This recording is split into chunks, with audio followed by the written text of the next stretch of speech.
পশ্চিমবঙ্গের আসন্ন বিধানসভা নির্বাচনকে ঘিরে নজিরবিহীন কড়াকড়ি শুরু করল নির্বাচন কমিশন।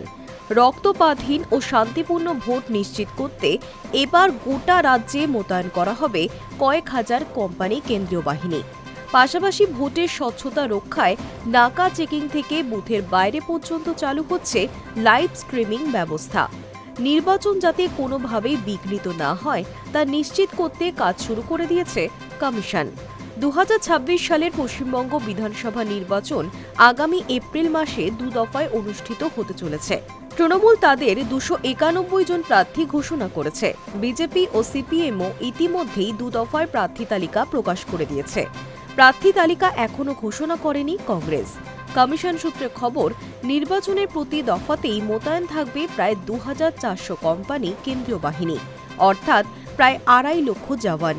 কোথায় কত বাহিনী প্রয়োজন, কোন জেলাকে বেশি গুরুত্ব দিতে হবে, এইসব নিয়ে কমিশন ইতিমধ্যেই আলোচনা করেছে রাজ্যের ডিজি ও কলকাতা পুলিশের কমিশনারের সঙ্গে।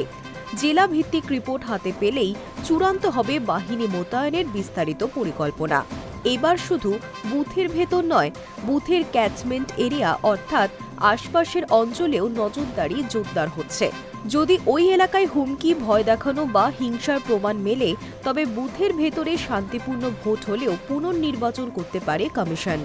এতদিন পুনর্নির্বাচনের সিদ্ধান্ত মূলত বুথের ভেতরের পরিস্থিতির ওপর নির্ভর করত। এবার সেই পরিধি বাড়ল। কমিশনের বক্তব্য, নির্বাচনের মূল লক্ষ্য হচ্ছে আইন শৃঙ্খলা বজায় রেখে অবাধ ও নিরপেক্ষ ভোট গ্রহণ নিশ্চিত করা। সেই কারণে ভোট প্রক্রিয়ার সঙ্গে যুক্ত প্রত্যেকটি স্তরে দায়বদ্ধতা নির্দিষ্ট করা হচ্ছে। যে কোনো ধরনের অনিয়ম বা বেআইনি কার্যকলাপের বিরুদ্ধে দ্রুত ব্যবস্থা নেওয়ার কথাও জানানো হয়েছে।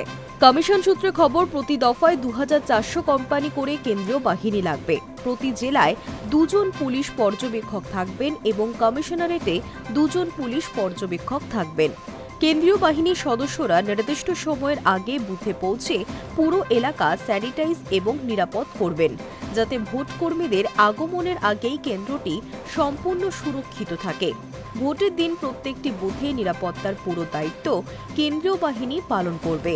নিরাপদ পরিবেশে ভোটাররা যাতে ভোট দিতে পারেন তা নিশ্চিত করাই তাদের প্রধান কাজ। এ পর্যন্ত প্রশাসন 3টি আগ্নেয়াস্ত্র, 3টি বোমা এবং 39টি কার্তুজ উদ্ধার করেছে। অবৈধ অস্ত্র উদ্ধারের জন্য চলছে জোর তল্লাশি। Hi news network.